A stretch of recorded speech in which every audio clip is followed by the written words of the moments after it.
All of us reach a point in time where we are depleted and need to somehow find a way to reignite the fire within. But how do we spark that flame?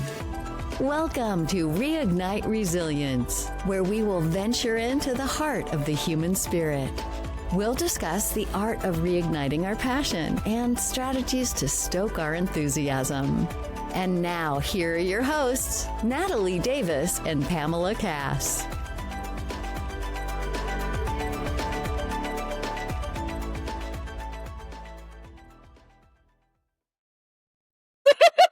Well, and then it's going to lead us because we have another event live in person. And so if you were not able to come last January, we are doing it again because it was such a big success and it was amazing. And it's going to be just as amazing because we're going to get more speakers, different speakers. Yeah, and so we're excited. So that's going to be January 22nd, 2027. So you are getting over 6 months notice.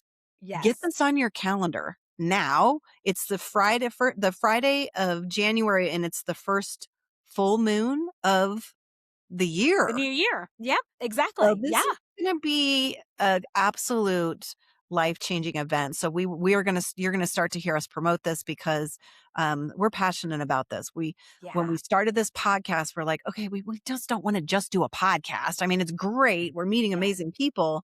We also want to bring you extra value outside of the podcast. And this is why we did the 2-day virtual event. This is why we're going to do this. It's going to be annual. Every year we're going to do this actual in-person event. And I don't know, Natalie, I think next we need to do some retreats, getaways, 100%.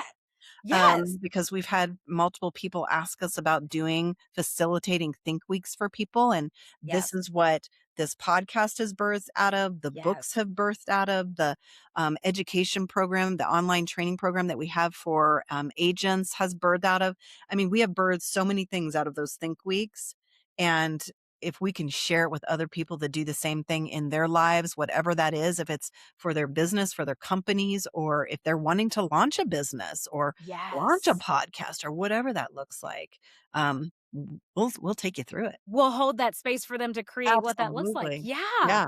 I love that. I think that's fabulous. And now you all understand why I need like my January 27 calendar up, right? Like this is where I'm in that moment where I'm like, this is great. But I'm definitely a person that is planning 6 months in advance. And so here we are halfway through the year, 6 months from now, already starts to push us into January if you're not aware of it. As of you listening to this, we're officially in January. So let that sink in for a minute. Just let it sink in that we are going to be at the end of the year before we know it.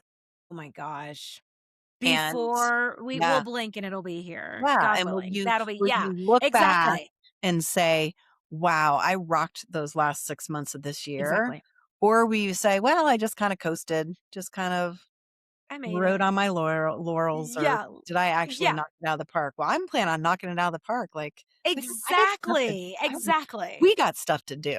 Like, there are things that need to be done, lives that need to be changed. And if we are just waiting for something to happen around us, then those things are not going to happen, right? Like we have to have the impact. We have to dream it and then do it. Like we have to take the action piece. And that I do love that, going back to the summit, everyone was able to walk away with an actual workbook that that gave them like action items that they can start to implement and take, some significant action and strides towards their goals, whether they're resetting their goals or if they are just simply like making sure that they're on track and taking the steps to continue to hit those goals. Like I think all of those things were established with some of our participants and attendees and some that were like, I never even worked on goals before this year. So they joined us and those are always fun too, right? Like people that enter into the year that haven't set goals, no judgment. That's fine. They walked away with some after the summit. So that was good. Well, it's interesting because, if I think about it, before I got into being an independent contractor, self-employed, I probably didn't have goals. I mean, I maybe had goals that my company set for me, but did we do business planning? I probably didn't in my old careers. I mean, I was in the restaurant industry. There's no Yeah. business planning. So No. I think it is probably foreign to a lot of people that are maybe W-2. But Yeah. here's the beautiful thing. You don't have to be an entrepreneur. You don't have to be a business owner to set goals, because you can create goals that are personal. They don't have to be Yes. business related. And Exactly. I think that I would encourage you, if you've not done it, do a business plan for yourself. Exactly. And because you're, I love that. That's so interesting, Pam, because I feel like I'm so separated from that past I know I am too. That's why I professional was just like, life. wait a minute. I don't think I did that. I know that I didn't. Yeah, I Absolutely not. totally didn't. You kind of had targets that were Yeah. assessed for you. Yeah. Um, but I had personal goals, like things that I wanted to do, but that was around Yeah. like experiences and Yeah. travel and, Yeah. things that the kids needed to do or Yeah. whatever. Yeah. But for my career, I didn't have a space to create goals. I don't even know if I had input to share what I wanted or hoped to achieve out of I don't know, maybe I met with HR and they asked me something like that. Whatever happened, it wasn't memorable because I don't remember it. Okay. That's funny, and it's interesting because when I was, just selling real estate and then went into leadership in the real estate space, one of the first thing I did was I met with all of my staff and said, "What are your goals?" And they're like, "Well, what do you mean goals?" I'm like, "What are your personal goals? Where do you see yourself in 5 years?" And so I know that nobody had ever asked them that question before. Correct. So you don't wait Correct. for a leader to ask you that question. Ask that question of yourself. Where do I want to be in 5 years? Where do I want to be in 10 years? If Yeah. it's, I love this job that I'm in and I am fine doing this the rest of my life, great, own it. But if Right. there's something you're like, you know what? No, I would really like to do blank and the sky's Yeah. the limit. Then you can start working your way backwards and figuring out, well, what needs to happen this year to start moving me towards that 5-year Yeah. vision that I have for What's going to myself. move that needle Yeah. forward? Yeah. 100%. 100%. Yeah. Yeah. I think that's so interesting. And I can see where individuals, when posed with that question, could probably shut down, right? Yeah. Especially if they're salaried or hourly employees, where they're not in a space where they have to think about their goals, where they would think, well, should I want more? Do I want more? No, that's not. And that's one of the things that we talked about during the Success Summit is like latching onto these things, these goals that we're striving for that are not actually ours. The whole premise is figuring out what you want and then lock into it and then figure out how you're going to get there. Like that's it. All of these things, like the external society tells you what it's supposed to look like. A mentor has told you what it's supposed to look like. Your boss tells you what it's supposed to look like. That has no influence on it. What do you want? How are you going to get there? And creating the plan to do it is what we touched on. And I Yeah. think that's the key there is it's gotta be your goal, Yes. not what you saw. Because I mean, you just mentioned about all these people doing this social media, Yeah. challenge for 40 Oh, yeah. days. You're like, "Well, Yeah. this influencer is doing it this way." Yeah. And I could see your mind saying, "Well, maybe that should be one of my goals." But Yeah. you were I able to didn't. say not my goal, not mine. But it's hard when you're like, you get the Yeah. little bit of the FOMO. Well, if they do it, are they That's going to it. be successful and I'm going to be left behind? And it's like, That's it. Exactly. That's it. I feel like that's the only thing that the impact that it has is like I just have this sense of FOMO. I'm like, okay, well, how's it going for everyone? I didn't do it. yeah. I'm not So doing it. you gotta let that go because if Yes. again, and I think we said this a while ago, if it's not truly your heart's desire, you're Yeah. never going to be able to get into flow state and you're never going to do it. You just won't do it. And so I would challenge you, if for those people that do have goals that they've got on their wall, their vision board or whatever, ask yourself the question, does that light me up? Like, does it get Yes. me excited? And if the Exactly. answer is no, then whose goal is it? Is that your Exactly. goal or was that somebody else's goal? Maybe it was you saw one of your friends, they achieved that, or and if that's the case, let it go because you will never achieve it. And then you're just going to always feel, you're always going to be down on yourself thinking, oh A my gosh, hundred I percent. should be doing that. And I should, no, you shouldn't. If it's not your goal and it's somebody else's, it shouldn't be on there. Let It it go. shouldn't even You, take your attention and energy. exactly. Yeah. Natalie and I are Yeah. giving you permission to remove it Yes. and figure out what lights you up. Like when Or somebody tweak it. tweak it or Yeah, tweak or you it. might need to tweak it. Yeah, if you need to tweak it, great. If you need to cut it all together, great. But if it's not yours, you got to do something with it. Don't just keep pushing and grinding and trying to No. do it, because that's what you're going to do is push and grind, and it's going to And feel then that awful. leads to burnout, and Exactly. we don't want that. Exactly. Oh my gosh. That's so true. That Yeah. yeah, so I do love that piece of it. We had Miss Sheri, that Miss Ah, Sexy Flexi, that yes. came on and gave us the four chambers framework as well, which I was completely in awe of, like hearing her personal story as well.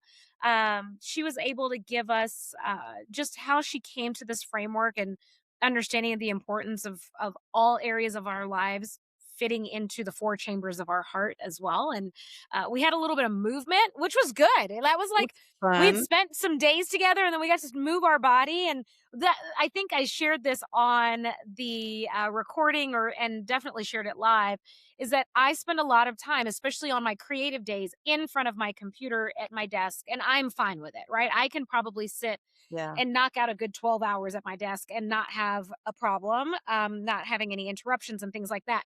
The fact that she was able to get us to move our body, get the blood flowing and get the juices flowing, like I felt like I was really firing on all engines at that point, and it was maybe 3 minutes, Yeah. maybe. Well, and that just then you just wonder, could you shrink that 12-hour day to a Yes. lesser amount of time? Yes. If your body is more fired up, you're able to be way more focused and 100%. on your work.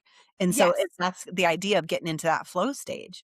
$100%. When we are not fully in our bodies and we are Yeah. exhausted and we are just grinding, it's going to take us longer to do things. Yeah.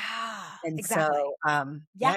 I challenge you to shrink that 12 hours down to an 8-hour and Facts. I'm Absolutely, I yeah, could. I think if I was able to incorporate like the body movement piece yeah, throughout my day, um it would make a huge difference. It yeah. would make a huge difference. Well, Yeah. maybe A I should hundred percent. I'll just text you, like, maybe on the hour, and I'll say, "All right, time for a Time to 3-minute move. dance party."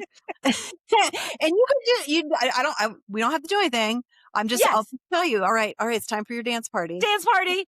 You know what? Here's the thing. My smart ring already tells me that, and I don't do And you it. just ignore it. Well, Do. I'm like, dismiss notification. I know I need to stretch my legs. Let me sit for a minute. Give me a minute. I love dancing and I love music, and so, I am very, very newly an empty nester, and, I was introduced to this new song, and it's got this incredible beat. Let me tell you how I had my AirPods in, and I know I was singing loud. I'm sure my neighbors fricking heard me. I don't It give a doesn't matter. hoot about it, Not your and I was problem. Yeah. dancing around, and let me tell you, I had to drive somewhere today, and I was dancing in the car to the Nice. I'm like, "I don't even care." You get to a certain age, you don't really care anymore You what just people think, it's just but I nice to was just just move your moving. body. Oh my god, Yes. and I just it literally gives you this, like, jolt of energy, and so Yes. instead of sitting in your computer for 12 hours, like, give Oh, yourself yeah. maybe it's 45 minutes or an hour, and then you Party move your break. body for 3 minutes, do a Yes. dance party. I Oh, I I should be more forthcoming. Like, I'm not sitting here for 12 hours. Oh, okay, okay. Okay. No, no, no. No, no, no.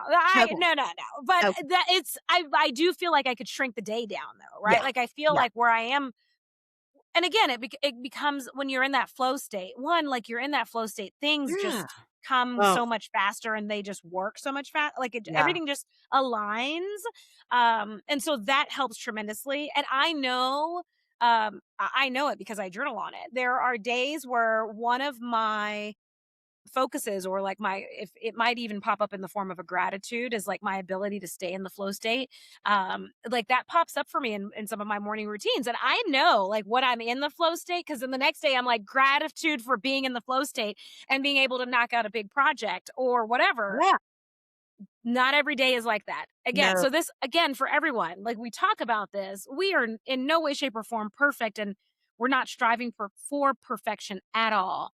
no. What we are striving for is continuous progress, Yeah, and that that's the thing. Yeah. 1%. better every day. Every day. And 1% better every day. Yeah. That's all. Just 1%. Yeah, if I could shrink my day down into who was it? Was it Tim Ferriss that has the 4-hour work week? Yeah, The 12-hour. Wait, 4-hour.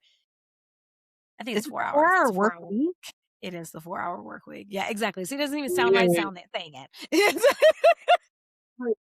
I just had a hive pop up from hearing that 4-hour And he wrote that book well before any automation systems and large language learning models. So imagine that. Imagine that now. We've been giving tools to leverage ourselves significantly. Yeah. I would love to get my flow state to 20 minutes and have a 4-hour work week. That is ideal for me. That's my goal that I'm striving toward. Okay. Yeah. Well, maybe that's what Reignite Live 2027 is the key. Like, because I mean, this time bender framework, I think it's something we can keep going a little deeper on. 100%.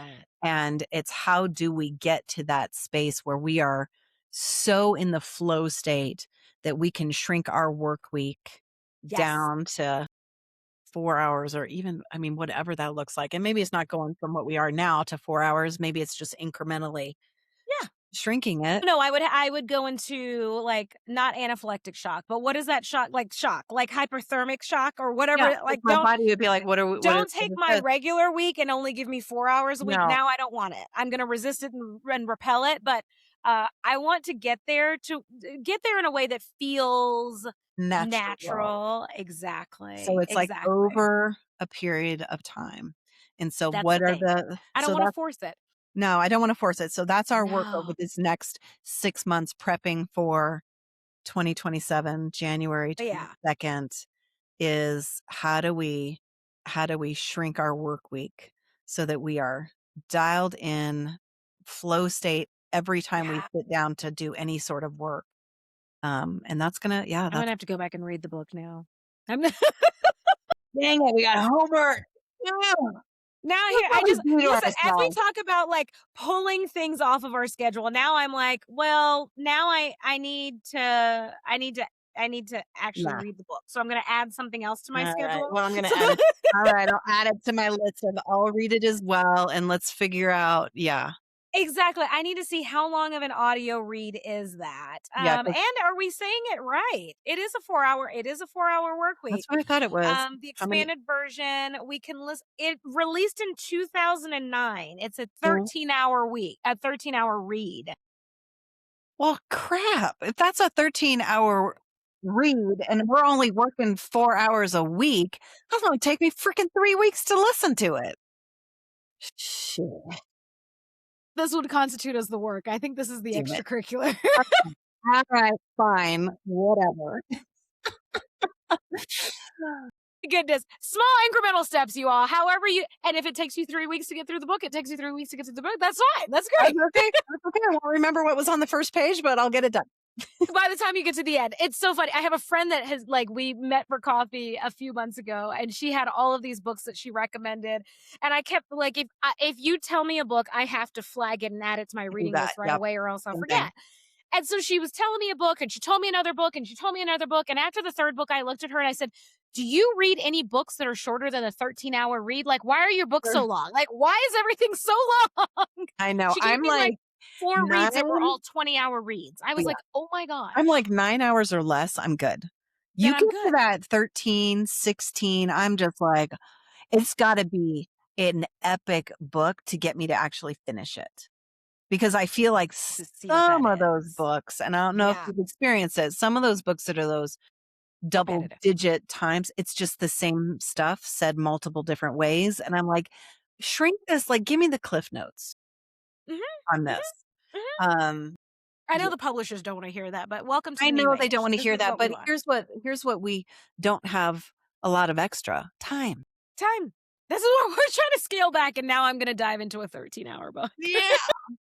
Okay. All right. I will put it on my list. We will both read it. And we will.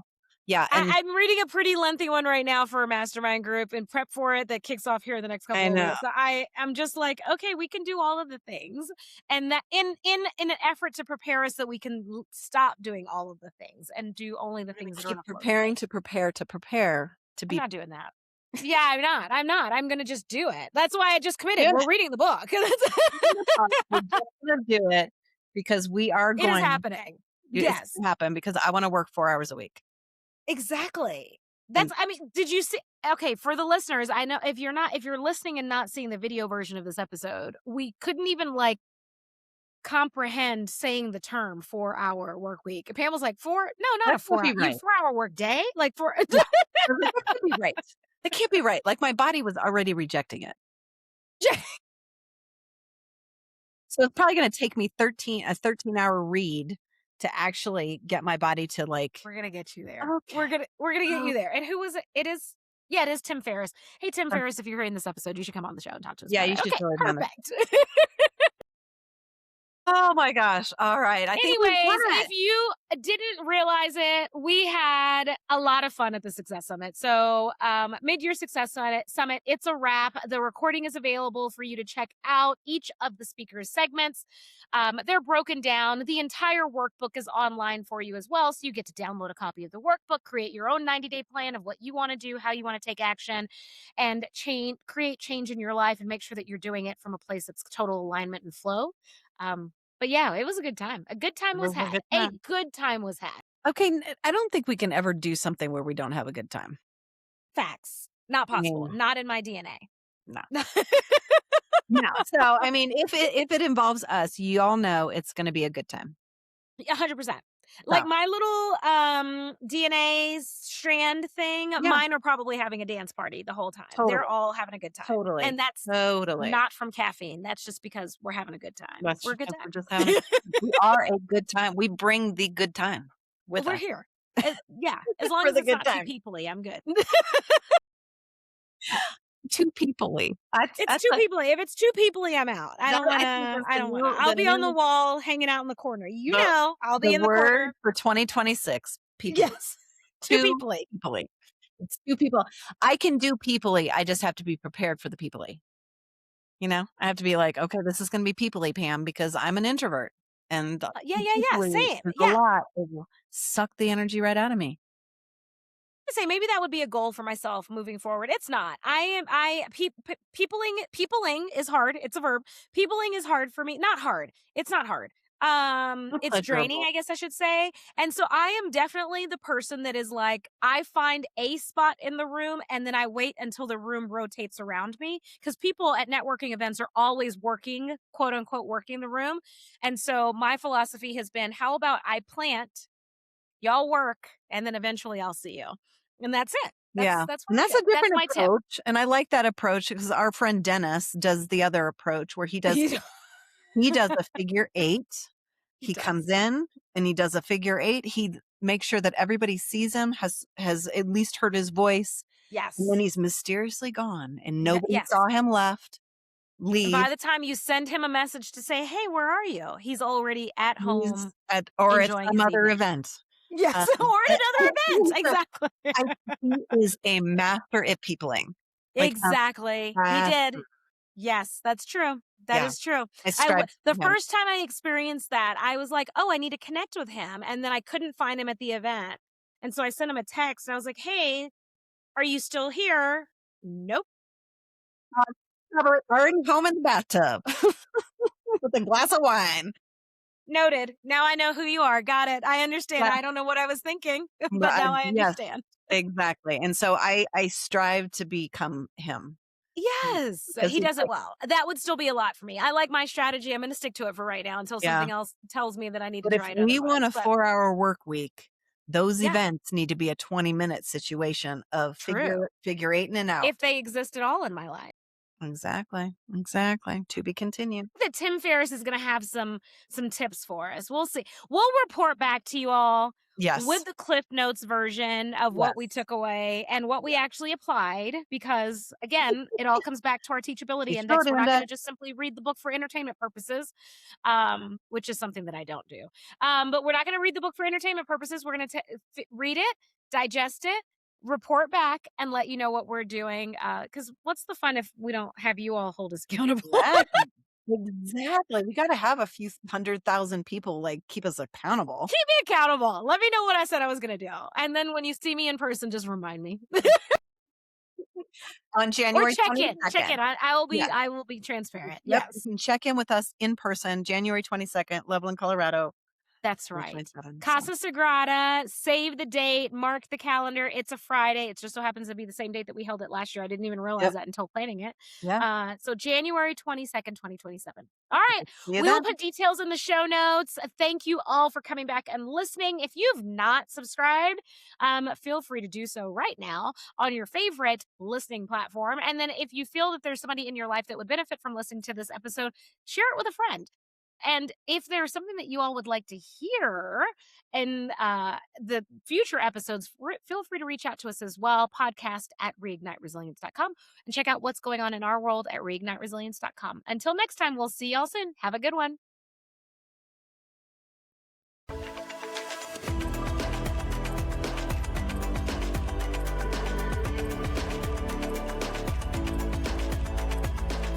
Thank you for joining us today on the Reignite Resilience podcast. We hope you had some aha moments and learned a few new real-life ideas to fuel the flames of passion. Please subscribe on your favorite streaming platform, like or download your favorite episodes, and of course, share with your friends and family. We look forward to seeing you again next time on Reignite Resilience.